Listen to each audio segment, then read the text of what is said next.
अस्सलाम वालेकुम, I am Umar Arif, lecturer LA college, subject chemistry. आज स्टूडेंट्स हम डिस्कस करेंगे केमिस्ट्री चैप्टर नंबर 1। उसका पहला टॉपिक है हमारे पास एटम। तो स्टूडेंट्स, जो एटम है ये एक बेसिक टॉपिक है केमिस्ट्री का, जिसको आपने क्लास 9th के अंदर भी डिस्कस किया है। अच्छा, तो एटम को हम 3 हिस्सों के अंदर डिवाइड करेंगे, जिसमें मीनिंग, डेफिनेशन और सब एटॉमिक पार्टिकल है। सबसे पहले हम मीनिंग को डिस्कस करेंगे। एटम, एक word atom derived from Greek word atomos. इसको 2 तरह से प्रोनाउंस किया जाता है, एटोमस और एटोमस। इसका मीनिंग क्या है जी? इंडिविजिबल। अब इंडिविजिबल का मतलब क्या होता है जी? इंडिविजिबल का मतलब होता है नाकाबिले तकसीम। इंडिविजिबल का मतलब होता है जी नाकाबिले तकसीम। अब हम क्या करेंगे, एटम को हमने कह दिया कि ये एक ऐसी चीज़ है जो डिवाइड नहीं हो सकती, जो इंडिविजिबल है। ये एटम का मीनिंग है। अब इसके बाद हम आते हैं डेफिनेशन के ऊपर। एटम की डेफिनेशन क्या है? Atom is the smallest particle which can take part in a chemical reaction. Atom एक ऐसी चीज़ है जो एक रिएक्शन, जिसको आप केमिकल रिएक्शन बोलते हैं, उसके अंदर हिस्सा लेती है। वो हर चीज़ आपके पास एटम होगी। आपने बहुत सारे रिएक्शन 10th क्लास के अंदर पढ़े हैं। रिएक्टेंट से क्या बनता है जी? प्रोडक्ट। कुछ एलिमेंट, कुछ एटम मिलके, जिसको हम रिएक्टेंट का नाम देते हैं, एक नई चीज़ बनाते हैं, जिसको हम क्या बोल देते हैं? प्रोडक्ट। तो some substance which are react together to form a new substance. तो जो चीज़ रिएक्ट करेगी वो रिएक्टेंट है, और जो चीज़ बनेगी वो क्या है? प्रोडक्ट। अब हम इसकी कुछ एग्जाम्पल को देखते हैं जी। एटम, हम इसकी कुछ एग्जाम्पल्स देखेंगे, जिसमें मैंने कुछ एग्जाम्पल लिखे हैं जी। Magnesium, chlorine, hydrogen, nitrogen, oxygen, ये भी एटम है। इसी तरह मैंने एक अलग पोर्शन बना के helium, neon, argon, krypton, xenon, ये भी एटम है। तो मेरे दोनों को अलग अलग लिखने का क्या मकसद है?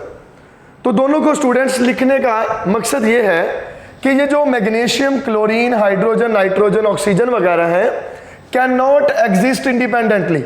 ये कभी भी एग्जिस्ट नहीं कर सकते इंडिपेंडेंटली, जिसको आप कह सकते हैं कि ये आज़ाद हालत में कभी भी एग्जिस्ट नहीं कर सकते।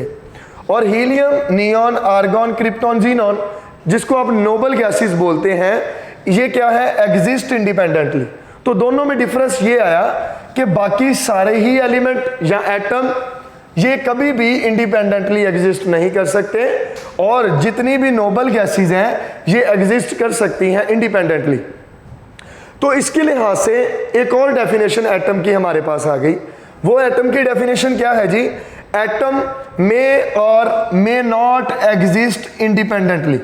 कि एटम एक ऐसी चीज़ है जो इंडिपेंडेंटली एग्जिस्ट कर भी सकती है और नहीं भी कर सकती। अब आपको क्लियर हो जाना चाहिए कि कौन से एटम एग्जिस्ट करते हैं इंडिपेंडेंटली और कौन से एटम एग्जिस्ट नहीं करते इंडिपेंडेंटली। नोबल गैसेस एग्जिस्ट कर सकती हैं, और बाकी टोटल एलिमेंट जो है एटम है वो नहीं कर सकते एग्जिस्ट। अब उसकी रीज़न हम पढ़ते हैं। जैसे हाइड्रोजन, नाइट्रोजन, ऑक्सीजन है, हमने कहा कैन नॉट एग्जिस्ट इंडिपेंडेंटली। क्यों? It depends upon electronic configuration. ये किस पे डिपेंड करते हैं? ये डिपेंड करते हैं जी इलेक्ट्रॉनिक कन्फिगरेशन के ऊपर। अब इसका मतलब क्या है जी? जब हम इन एलिमेंट की इलेक्ट्रॉनिक कन्फिगरेशन करते हैं तो इनका आउटर मोस्ट शेल कंप्लीट नहीं होता। इनका आउटर मोस्ट शेल कंप्लीट नहीं है, और दुनिया में हर चीज़ अगर स्टेबल होना चाहती है तो इसी तरह एटम भी स्टेबल होना चाहते हैं। तो इनकी इलेक्ट्रॉनिक कन्फिगरेशन जब की जाए तो आउटर मोस्ट शेल जो है वो क्या होता है? इनकम्प्लीट, वो कंप्लीट नहीं है। इस वजह से ये अपने आप को स्टेबल करने के लिए रिएक्ट करते हैं। ये अपने आप को स्टेबल करने के लिए किसी दूसरी चीज़ के साथ रिएक्ट करते हैं, और इसीलिए हम इनको ये भी बोल सकते हैं कि ये रिएक्टिव एलिमेंट हैं। ये क्या है जी? Reactive element. और बिल्कुल इसकी दूसरी साइड पे अगर हम नोबल गैसेस को देखें, जिसमें हीलियम, नियॉन, आर्गॉन वगैरह हैं, ये क्या है जी?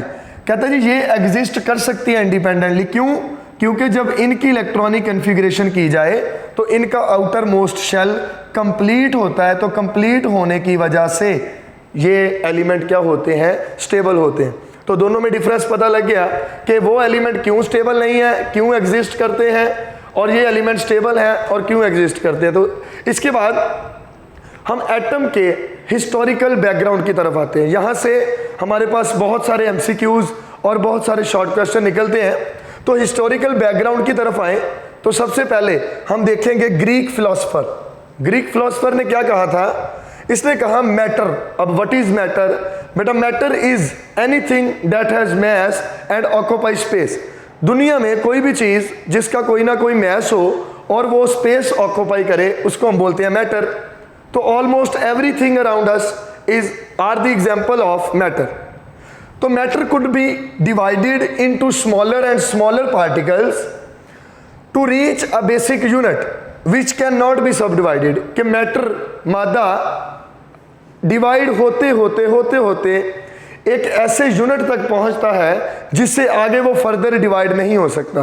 अब वो जिससे आगे डिवाइड नहीं हो सकता, विच कैन नॉट बी सब डिवाइडेड, जिससे आगे वो डिवाइड नहीं हो सकता, उसको हमने क्या नाम दे दिया? एटम का।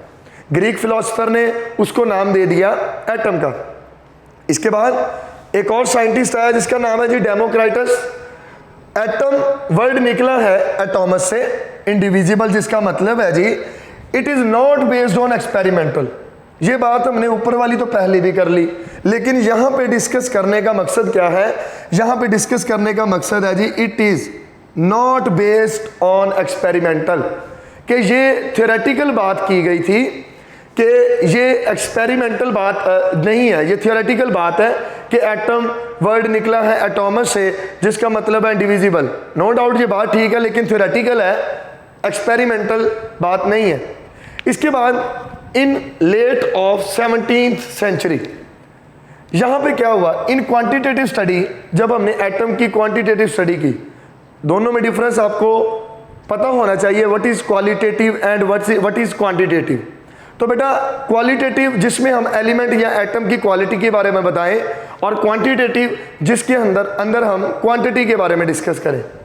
तो इसके अंदर हमें क्या पता लगा कि element combine to form a compound. जैसे अगर मैं लिखता हूं कि हाइड्रोजन एक एलिमेंट है, इसने ऑक्सीजन के साथ रिएक्ट करके क्या बनाया? Water, 2H2O। अब वाटर एक कंपाउंड है, हाइड्रोजन और ऑक्सीजन एलिमेंट है, तो एलिमेंट के मिलने से क्या बनेगा? कंपाउंड। और कंपाउंड दोबारा टूट के क्या बना सकता है? एलिमेंट बना सकता है। ये हमें पता लगा इन लेट ऑफ 17th सेंचुरी। इसके बाद एक और साइंटिस्ट आया, जॉन डाल्टन। एमसीक्यूज के लिए आपने बेटा याद रखना है कि जॉन डाल्टन की थ्योरी कब पेश हुई?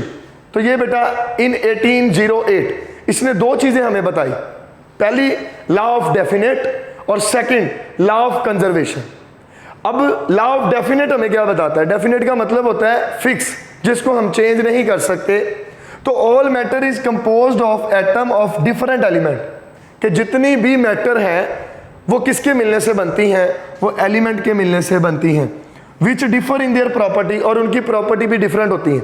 मैं अगेन एक एग्जांपल से आपको समझाऊंगा कि what is law of definite and what is law of conservation. 2H2 plus O2, इससे क्या बना जी? इससे बना वाटर। यहां पे हाइड्रोजन जो है ये गैस है, ऑक्सीजन गैस है, और वाटर क्या है जी? लिक्विड है। हाइड्रोजन का मैस अगर बताऊं तो यहां पे इसका मैस है 4, इसका है 32 और इसका है आपके पास 36। इसका मैस कभी भी चेंज नहीं होगा। जितना मैस रिएक्टेंट वाली साइड पे है उतना ही मैस प्रोडक्ट वाली साइड पे होगा। लेकिन कौन सी चीज ये चेंज कर लेगा? वो है इसकी प्रॉपर्टीज। लाइक गैस, ये भी गैस, इन दोनों ने मिलकर बनाया क्या? लिक्विड। तो पहले ये गैस थे, इन्होंने बाद में क्या, कौन सी चीज बनाई? लिक्विड बनाया। इसलिए बोला विच डिफर इन देयर प्रॉपर्टी। तो एटम जितने भी हैं वो आपस में क्या है? एक दूसरे से डिफरेंट प्रॉपर्टी रखते हैं। आज का लास्ट एटम का जो पोर्शन है वो है जी सब एटॉमिक पार्टिकल।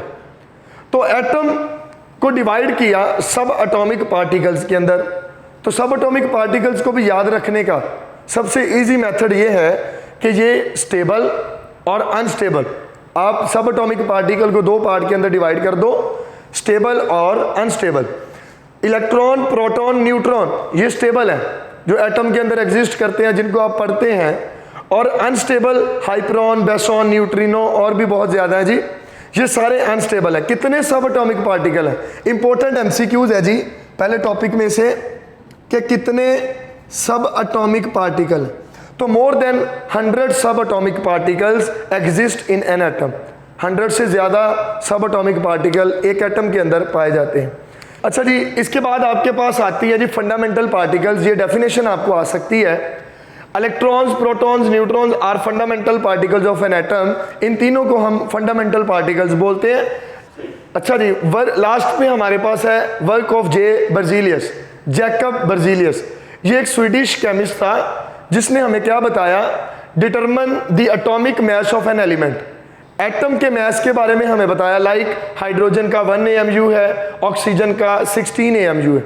तो जो इसने वैल्यू हमें बताई थी वो आज मॉडर्न वैल्यूज के वेरी क्लोज है। तो number of his values are very close to the modern values. And पे सिंबल ऑफ एलिमेंट ये बताया, किसकी बजाय पूरे नेम ऑफ एलिमेंट लिखने की बजाय, कि हम नेम ऑफ एलिमेंट लिखें, उसकी बजाय हम क्या लिख सकते हैं, सिंबल ऑफ एलिमेंट।